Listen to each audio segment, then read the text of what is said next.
नमस्कार, ओम शान्ति। आदरणीय दर्शकबिन, युनिक न्युज हेरेर बसिरहनु भएको सम्पूर्णमा म ब्रह्माकुमारी अनिताको शीतल अभिवादन स्वीकार गर्नुहोस्। ब्रह्माकुमारी ईश्वरीय विश्वविद्यालय राजयोग प्रशिक्षण केन्द्र दाङको प्रस्तुति ज्ञान सरिता कार्यक्रम लिएर उपस्थित भएकी छु। हामी यस कार्यक्रममा विभिन्न विषयमा रहेर आध्यात्मिक ज्ञानको चर्चा गर्दै आएका छौं र आज हामी परम अस्तित्वको भूमिका जीवनमा सुख प्राप्तिका लागि भन्ने विषयमा चर्चा गर्नेछौं। जीवनमा सुख प्राप्तिको लागि आत्मा सम्मान भन्दा आवश्यक अर्को कुनै पनि वस्तु छैन। विगतको एपिसोडमा हामीले भनेका थियौं कि जीवन एक सम्झौता हो। हामी जस्तो बनाउन चाहन्छौं जीवन त्यस्तै बन्दछ। जीवन पूर्णताको प्रतीक हो। पूर्णताको मार्ग एवं गति हमेशा कठिन र दुर्गम हुन्छ। अतः यदि जीवनमा स्वयंको वास्तविकता, स्वयंको पहिचान, स्वयंको मूल्य एवं स्वयंको अस्तित्वलाई जान्न तथा जीवनको लक्ष्यलाई प्राप्त गर्नका लागि प्रबल इच्छा शक्ति हुनु अत्यन्त आवश्यक छ। यसको एकमात्र समाधान हो आध्यात्मिक सचेतना। हामीले आत्माका बारेमा तथा आत्माको गतिका सम्बन्धहरूमा केही कुरा बुझिसकेका छौं। आज हामी आत्मशक्तिको स्रोत, सम्पूर्ण चराचर जगतको नियन्ता, डाइरेक्टर, सर्व आत्माको पिता परमात्माको बारेमा जान्नेछौं। ब्रह्माको श्रीमुखबाट दिनुभएको श्रेष्ठ ज्ञानका आधारमा परमात्माको परिचयलाई जोड्नेछौं। कुनै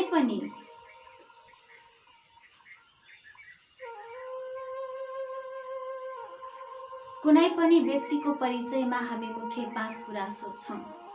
नाम, स्वरूप, योग्यता, अस्थायी ठेगाना, स्थायी ठेगाना, पेशा। वर्तमान समयमा संसारमा परमात्माका बारेमा अनेकौं मान्यताहरू छन्। मनुष्यको सोचाइमा परमात्मा भनेको सबैभन्दा जटिल व्यक्तित्वको नाम हो। भनिन्छ, God is most complicated personality to understand। परमात्माका बारेमा शास्त्रहरूमा विद्वानहरूले भनेका छन्, परमात्माको कुनै अन्त छैन, नाइति नाइति। वास्तवमा यो कुरा यथार्थ नै हो, किनकि एक पुत्र आफ्नो पिताको परिचय जबसम्म स्वयं पिताको मुखबाट सुन्दैन तबसम्म केही पनि जान्दैन। त्यसरी नै आत्माहरूको पिता परमात्माको सत्य परिचय स्वयं परमात्माको द्वारा बताएपछि मात्र जान्न सकिन्छ। श्रीमद् भागवत गीतामा पनि परमात्माले स्पष्ट भन्नुभएको छ, म जो हुँ, जस्तो हुँ, म स्वयं आएर नै बताउँछु। आज संसारमा विभिन्न प्रचलन मान्यताहरू छन् जो यस प्रकार छन्। पहिलो मान्यता छ, प्रकृति नै परमात्मा हुनुहुन्छ। दोस्रो मान्यता छ, आत्मा सो परमात्मा। तेस्रो मान्यता छ, ब्रह्म नै ईश्वर हो। चौथो मान्यता छ, भगवान सर्वव्यापी हुनुहुन्छ। पाँचौं मान्यता छ, भगवान निराकार हुनुहुन्छ। छैठौं मान्यता छ, जति पनि इष्ट देवताहरू छन् ती सबै भगवान हुन्, अर्थात् भगवानले नै विभिन्न अवतार लिनुहुन्छ। सातौं मान्यता छ, भगवान भन्ने कुनै वस्तु नै छैन। विभिन्न मत राख्नु भनेको ठीक त्यस्तै नै हो, जस्तो कि एउटा 4 जना अन्धाहरूको कथा छ। भनिन्छ, 4 जना अन्धाहरू एक दिन हात्ती अवलोकन गर्न गएछन्। तब उनीहरू मध्ये एकजनाले हात्तीका खुट्टा समातेर भनेछ, हात्ती त खम्बा जस्तो हुँदो रहेछ। दोस्रोले हात्तीको पेट समातेर भनेछ, हात्ती त दीवार जस्तो हुँदो रहेछ। तेस्रोले हात्तीको पुच्छर समातेर भनेछ, हात्ती त रस्सी जस्तो हुँदो रहेछ। चौथोले हात्तीको कानमा हात लगाएर भनेछ, हात्ती त सुपोको जस्तो पो हुँदो रहेछ। यस्तै प्रकारले परमात्माका बारेमा जसले जस्तो अनुमान लगायो वा देख्यो उसले उस्तै वर्णन गरिदियो। प्रश्न उठ्छ, सत्य के हो त? सत्यलाई परख्ने कसौटी हुन्छ। जस्तै सुन परख्ने कसौटीबाट सुन कति क्यारेट्सको हो भनेर जान्न सकिन्छ। त्यस्तै नै परमात्माको सत्य स्वरूपलाई परख्ने 5 वटा कसौटीहरू यानि मापदण्ड छन्। पहिलो कसौटी छ, जो सर्वोच्च हुनुहुन्छ, उहाँभन्दा माथि कोही पनि छैन। उहाँ नै सबैको माता पिता गुरु शिक्षक हुनुहुन्छ। तर उहाँको कोही माता पिता गुरु शिक्षक छैनन्। दोस्रो कसौटी, जो सर्वोपरि हुनुहुन्छ, जो सापेक्ष भन्दा पनि पर हुनुहुन्छ, जन्म मरण लाभ हानि मान अपमानदेखि न्यारा हुनुहुन्छ। सबै आत्माहरू संसारका अनेक चक्रहरूमा आउँछौँ, तर परमात्मा यी सबै चक्रभन्दा पर हुनुहुन्छ। गीतामा परमात्माले भन्नुभएको छ कि म अजन्मा हुँ, मैले मनुष्यका भाँति जन्म लिँदैन, म कालको पनि काल हुँ। यदि परमात्मा अजन्मा हुनुहुन्छ भने उहाँको शरीर छैन, उहाँका सम्बन्धीहरू पनि छैनन् र कर्मको फलको चक्रमा बाँधिनुहुन्न। गीतामा पनि भन्नुभएको छ कि म अभोक्ता हुँ, अकर्ता हुँ। परमात्मा पाप र पुण्यको चक्रभन्दा पनि पर हुनुहुन्छ, सुख र दुःखको चक्रभन्दा पनि पर हुनुहुन्छ। दुःख हर्ता सुखकर्ता हुनुहुन्छ, उहाँलाई नै परमात्मा भन्न सकिन्छ। तेस्रो मान्यता छ, तेस्रो कसौटी छ, जो सबैभन्दा पर भएर पनि सर्वज्ञ हुनुहुन्छ, जो त्रिकालदर्शी हुनुहुन्छ, त्रिनेत्री हुनुहुन्छ, जो मनुष्य आत्माहरूलाई ज्ञानको तेस्रो नेत्र प्रदान गर्नुहुने त्रिलोकीनाथ हुनुहुन्छ।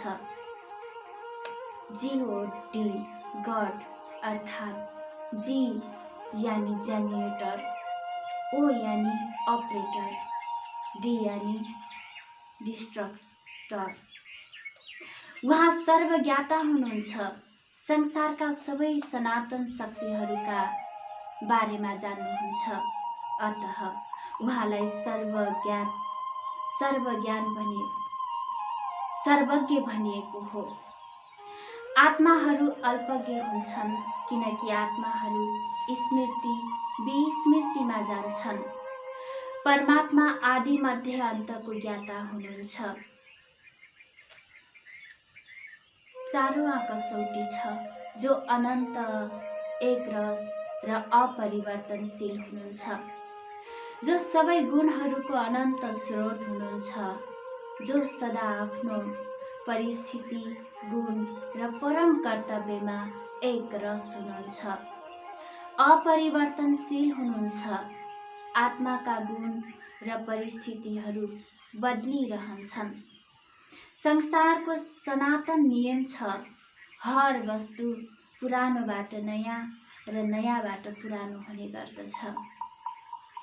पाँचौँ कसौटी छ, जो सर्वधर्म मान्ने सर्वभौम हुनुहुन्छ, जसलाई सबैले मानोस्। यी 5 कसौटीहरू जसको माथि लाग्छ त्यो नै सत्य हो र उहाँलाई नै परमात्मा भन्न सकिन्छ। प्रकृति नै परमात्मा हो के यस मान्यतामा यो कसौटी लागू हुन्छ? हुँदैन। सबैभन्दा पहिले के प्रकृतिलाई परमात्माका रूपमा सबै धर्महरूले स्वीकार गर्दछन्? परमात्मा त प्रकृतिको रचनाकार हुनुहुन्छ। अब प्रकृतिलाई परमात्मा मान्नु अज्ञानता नै हो। प्रकृति रचना हो, परमात्मा रचनाकार हुनुहुन्छ भनिन्छ। परमात्मा अपरिवर्तनशील हुनुहुन्छ। उहाँ जो हुनुहुन्छ, जस्तो हुनुहुन्छ, सदा त्यस्तै नै हुनुहुन्छ। परिवर्तन हुनु हुँदैन, जबकि प्रकृति त परिवर्तनशील छ। प्रकृतिमा विभिन्न मौसमहरू आउँछन्। जसले भन्छ प्रकृति नै परमात्मा हो, त मेरो प्रश्न छ, प्रकृतिमा कतै सुक्खा परेको हुन्छ त कतै बाढी परेको, कतै अतिवृष्टि र अनावृष्टि हुन्छ। अब के परमात्माले आफ्नो सन्तानहरूलाई यसरी दुःख दिनुहुन्छ होला? कुनै पनि पिताले आफ्ना सन्तानहरूलाई यसरी दुःख दिँदैन।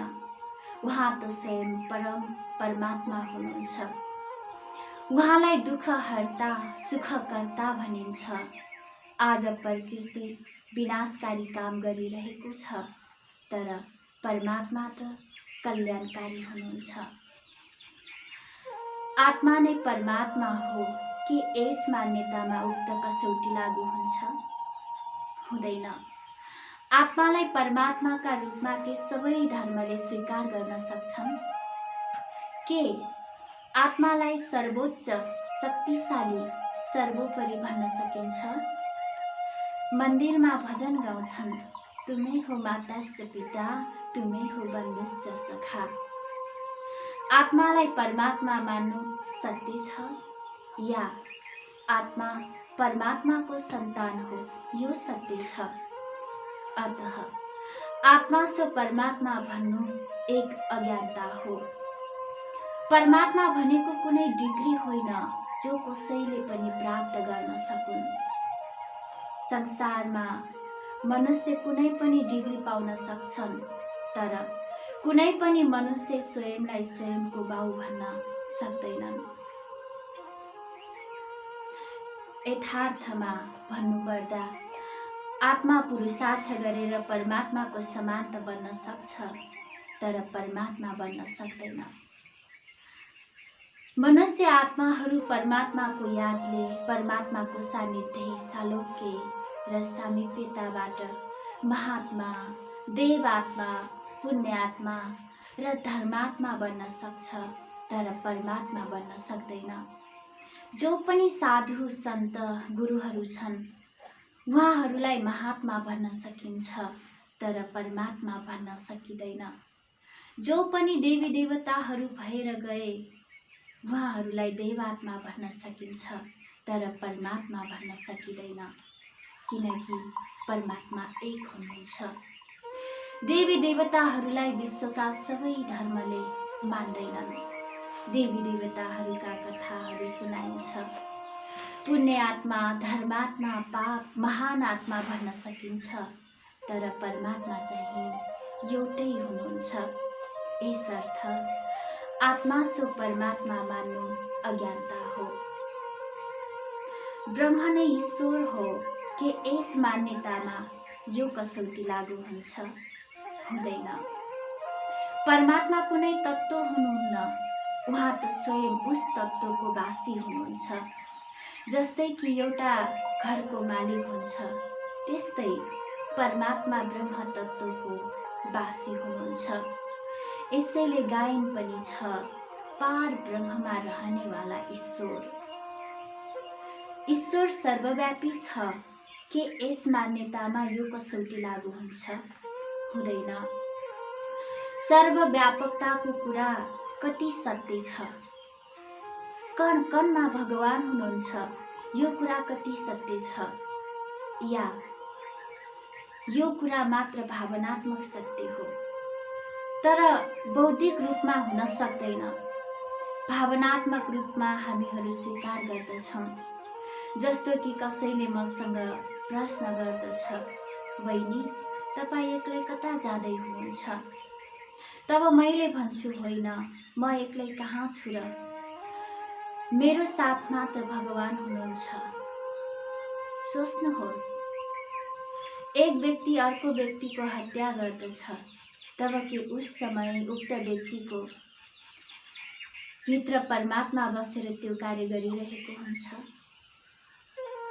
प्रकृतिमा पनि गुण हुन्छ, प्रकृतिले आफ्नो गुणलाई ट्रान्सफर गर्न सक्छ। जस्तै अग्निको गुण फलाममा ट्रान्सफर हुन्छ।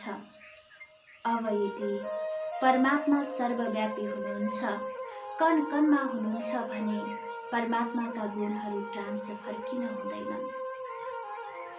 जब कुनै समस्या हुन्छ तब हामी अनजानमा नै भन्ने गर्छौँ, उपरवाला जाने। उपरवालालाई सबै कुरा थाहा छ, अतः यो आवश्यकता छैन कि परमात्मालाई सबैको भित्र बस्नुपर्ने। उदाहरणका लागि आकाशमा एक सूर्य छ, तर उसको प्रकाश सबैतिर फैलिएको हुन्छ। ठीक यसरी नै परमात्माको दिव्य प्रकाश संसारमा यत्र तत्र सर्वत्र फैलिएको छ। सूर्यका किरणहरू घरका भित्र आए भने हामी यो त भन्दैनौँ कि सूर्य घरभित्र पस्यो। यस प्रकार कसैमा केही गुणहरूको दर्शन भयो भन्दैमा हामी यो त भन्न सक्दैनौँ कि परमात्मा उहाँ नै हुनुहुन्छ। गीतामा पनि भनिएको छ, यदा यदा हि धर्मस्य ग्लानिर् भवति भारत। यदि परमात्मा यस संसारमा व्यापक हुनुहुन्छ भने फेरि कहाँबाट आउनुहुन्छ? भगवानले प्रतिज्ञा दिएर जानुभएको छ कि पुनः म धर्मको ग्लानीको समयमा आउनेछु भनेर। यदि यहाँ नै हुनुहुन्थ्यो भने उहाँको हाजिरीमा अधर्म किन भयो? जस्तो कि घरमा ससाना केटाकेटीहरू खेलौनाका लागि आपसमा लडाई गर्न थाले भने मातापिताले के गर्नुहुन्छ? उनीहरूलाई छुट्याउनुहुन्छ। ठीक यसरी नै भगवान पनि यस्तो लडाई र झगडाहरू कसरी देख्न सक्नुहुन्छ? यति धेरै संसारमा मारामारी चलिरहेको छ, त्यो के भगवान देख्न सक्नुहुन्छ? मानिसको मनमा सर्वव्यापकताको भावना आउनुका केही कारणहरू छन्। पहिलो कारण परमात्माका प्रति प्रेम। मध्यकालतिर केही यस्ता भक्तहरूको उदय भयो, जस्तै मीराबाई। उहाँको भगवानसँग यति धेरै प्रेम थियो कि उनले जहाँ हेरे पनि तू नै तू भन्नुभयो। इस प्रकार हर कर्म गर्दा मीरालाई केवल कृष्ण नै देखिन्थे, किनकि उनको मानसपटलमा यो कुरा छापिएको थियो। दोस्रो कारण डर। मध्ययुगमा केही ऋषिमुनिहरू पनि आए। उनीहरू तपस्या गर्थे, जो आफ्नो तपस्याको शक्तिबाट भविष्यलाई देख्न सक्थे। उनीहरूले देखे कि कलियुगमा अत्याचार, पापाचार, भ्रष्टाचार, अनाचार हुनेछ। तब उनीहरूले मनुष्यलाई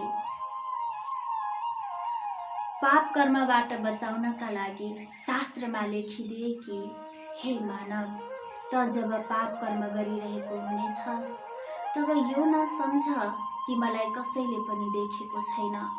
भगवानले सबै कुरा देखिरहनु भएको छ, किनकि उहाँ त सबै स्थानमा हुनुहुन्छ। यसैले समाजमा यो सर्वव्यापकको भावना फैलिँदै गयो। उदाहरणका लागि एक सानो बालकलाई घरमा मातापिता डर देखाउँदै भन्छन् कि त ढोकाभन्दा बाहिर गइस् भने तँलाई कुकुरले उठाएर लैजान्छ। तर जब त्यही बालक ठुलो हुन्छ, समझदार हुन्छ, तब यस्तो कुरा सुनेर हाँस्छ। ठीक यसै प्रकारले कलियुगको आरम्भमा मनुष्यको बुद्धि कम थियो। तब ऋषिहरूले भनेको कुराले मनमा डर बस्यो। मध्ययुगमा पनि मनुष्यको बुद्धि अलि अविकसित नै थियो, तर आजको युगमा बुद्धि विकसित भएको छ। आजका मनुष्यलाई भगवान तलाई हेरिरहनु भएको छ भन्ने हो भने ऊ हाँस्छ। डर खत्म भइसक्यो।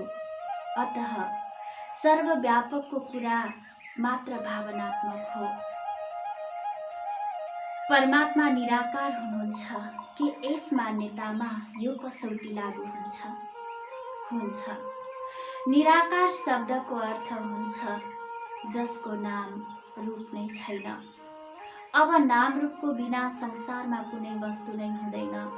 जस्तै हावा देखिन्न तर हुन्छ, उसको स्वरूप हुन्छ।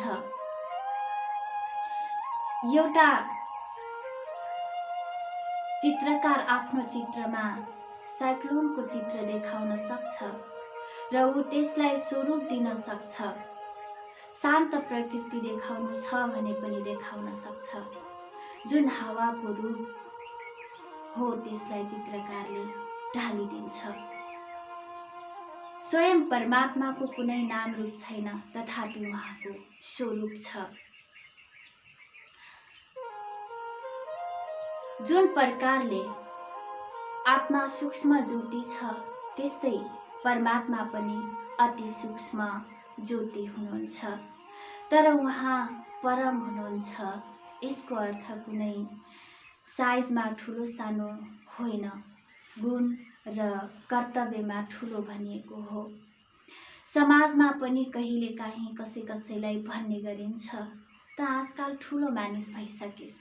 अर्थात् जसरी गुणमा पोस्टमा मानिस ठुलो बन्छ, ठीक त्यसै प्रकार परमात्मा पनि आफ्नो गुण र कर्तव्यमा श्रेष्ठ हुनुहुन्छ।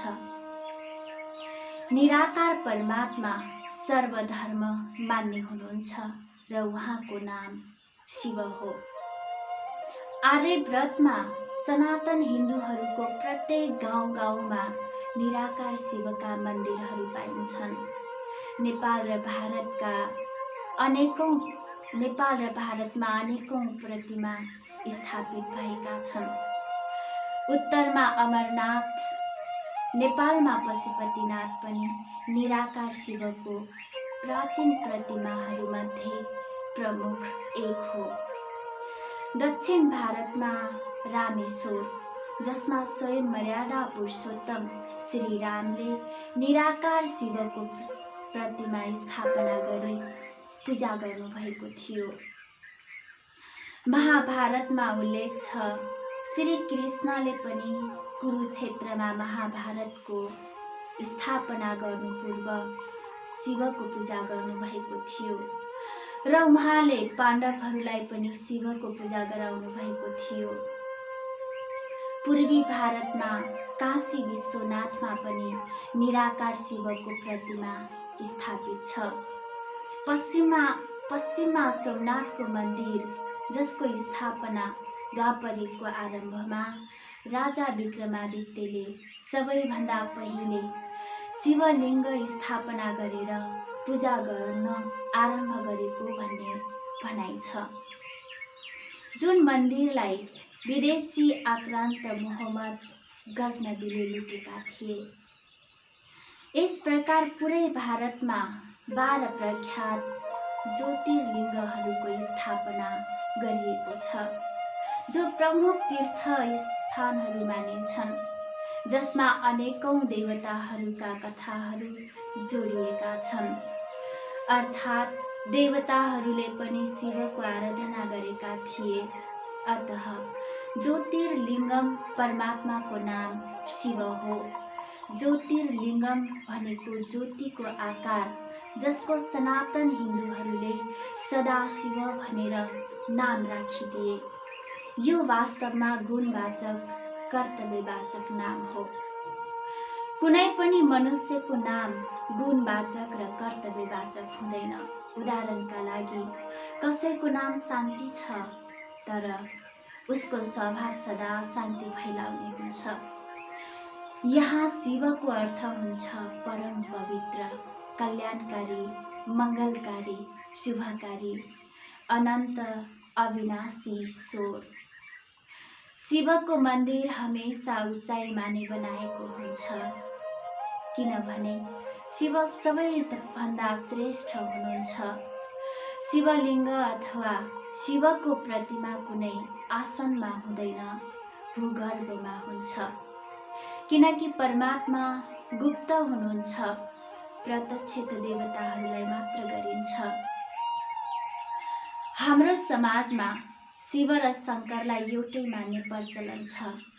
वास्तवमा दुवैमा धेरै अन्तर छ।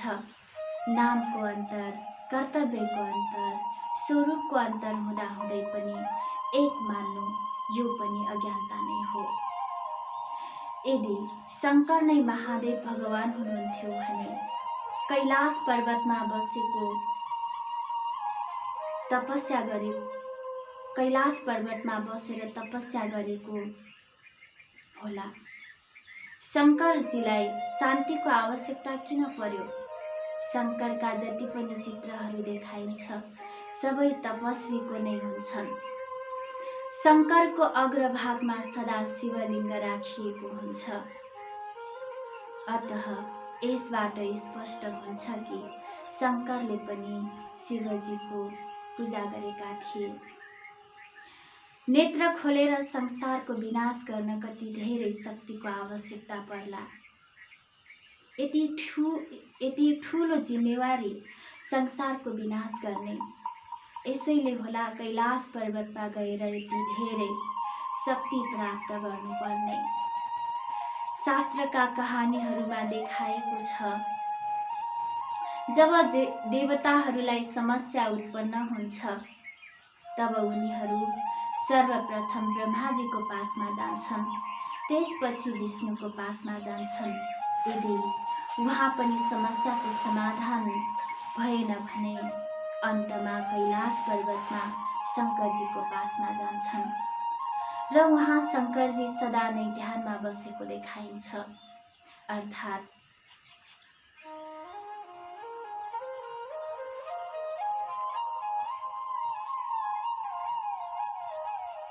अर्थात् उनले पनि त्यो शक्ति शिवबाट प्राप्त गरेका हुन् भन्न खोजेको हो। देवताहरूको पूजा जोन वाइज, क्षेत्र वाइज हुन्छ। जस्तै साउथमा वेंकटेश बालाजीको पूजा हुन्छ, पूर्वी जोनमा दुर्गा र कालीको पूजा हुन्छ भने पश्चिममा गणेशको पूजा हुन्छ। तर शिवको पूजा सर्वत्र हुन्छ। यसबाट पनि सिद्ध हुन्छ कि शिव नै सर्व आत्माहरूको नाथ हुनुहुन्छ। मुस्लिम धर्ममा मूर्ति पूजाको मान्यता छैन, तर अल्लाहलाई मान्दछन्। उनीहरूको एक मात्र तीर्थस्थान मक्कामा काबाको शिला छ। निराकारको आकृति छ। यसको बारेमा एउटा कथा प्रसिद्ध छ। भनिन्छ जब मुस्लिम धर्ममा परमात्माका विषयमा मतभेद उत्पन्न भएपछि एउटा आकाशवाणी भयो कि तिमीहरू झगडा नगर। तब माथिबाट एउटा शिलाखण्ड खस्यो। भनिन्छ त्यो शिलाखण्ड माथिबाट खस्दा एकदम सेतो थियो र मानिसहरूका पाप धुँदा धुँदा त्यो शिलाखण्ड अब कालो भइसक्यो। भनिन्छ जीवनमा एकपटक यस शिलाखण्डको दर्शन अवश्य नै गर्नुपर्छ, जसबाट पाप नष्ट भएर जान्छ। हर वर्ष हज यात्रा हुन्छ, किनकि हज यात्रामा गएर उक्त शिलालाई चुम्बन गर्छन्। यसैले यस शिलाखण्डको नाम सँगै अक्सवद तथा अर्को नाम नूरे इलाही राखिएको छ। अर्थात् तेज, जो तेजोमय छ, जसलाई आर्यवर्तमा ज्योतिर्लिङ्गम भनिन्छ। ज्योति भनेको नै तेज हो। यसबाट यो स्पष्ट हुन्छ कि उनीहरूले पनि ज्योतिलाई नै मान्दछन्। गीतामा पनि भनिएको छ, जब अर्जुन ज्ञान सुनिरहेका थिए कि म अजन्मा अकर्ता हुँ, तब अर्जुनको मनमा संशय उत्पन्न भयो। उनले भने, हे भगवान, मलाई हजुरको असली रूप दर्शन गराउनुहोस्। तब भगवानले उसलाई साक्षात्कार गराउनुभयो, जो रूप हजारौं सूर्यभन्दा पनि तेजोमय थियो। गीतामा पनि तेजको नै साक्षात्कारको कुरा छ। गीतामा नै भनिएको छ कि म परकाया प्रवेश गर्दछु। गीतामा कहीँ कतै कृष्णवास भनिएको छैन। भगवानुवास मनुष्यका सदृश्य जन्म लिँदैन।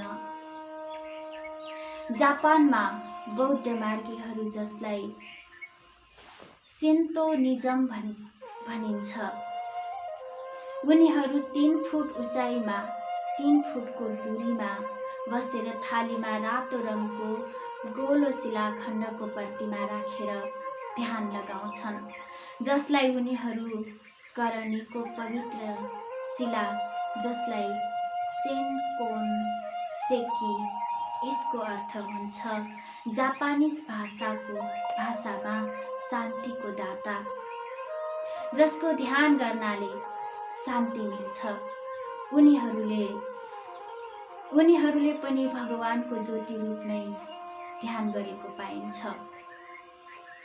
जिसस क्रिश्चियन धर्मको शास्त्र बाइबल 2 भागमा छ, एउटा ओल्ड टेस्टामेन्ट र अर्को न्यू टेस्टामेन्ट। जिसस क्राइस्ट आउनुभन्दा पूर्व ओल्ड टेस्टामेन्ट थियो र जिसस आइसकेपछि न्यू टेस्टामेन्ट। ओल्ड टेस्टामेन्टमा 10 वटा सिद्धान्त लेखिएका छन्, जसको क्रिश्चियनहरूले पालन गर्दछन्। यी 10 वटा सिद्धान्तको आदेश मुसालाई मिलेको थियो। जब उनी माउन्टेनमा प्रार्थना गर्न गएका थिए, तब उनलाई परम प्रकाशको साक्षात्कार भयो र उक्त परम प्रकाशले भन्यो कि मेरो नाम जेहोवा हो र मेरो आदेश सबैलाई दिनु। त्यस स्थानमा 2 वटा शिलाहरूमाथि आदेश आएको थियो। एउटा शिलामा 5 आदेश आए भने अर्को शिलामा 5। यसैले चर्चमा आज पनि मोमबत्तीहरू जलाइन्छ। ससाना धेरै मोमबत्तीहरूको बीचमा एउटा ठुलो मोमबत्ती हुन्छ। ठुलो क्यान्डल परमात्माको प्रतीक हो भने साना क्यान्डलहरू आत्माको प्रतीक हुन्। भनिन्छ, god is light, I am a son of god. त्यस्तै सिख धर्ममा गुरु नानकले स्पष्ट शब्दमा परमात्माको महिमा, परमात्मा एक ओंकार, निराकार, अकाल मूर्त, निर्भव, निर्वैर। यसै गरी परमात्माका विशेषताहरू शिवको 7 शब्द दिएको छ। शम्भु अर्थात् शिव शम्भु। शिव शम्भुको अर्थ स्वयम्भू अर्थात् जसलाई कसैले पनि रचेको होइन।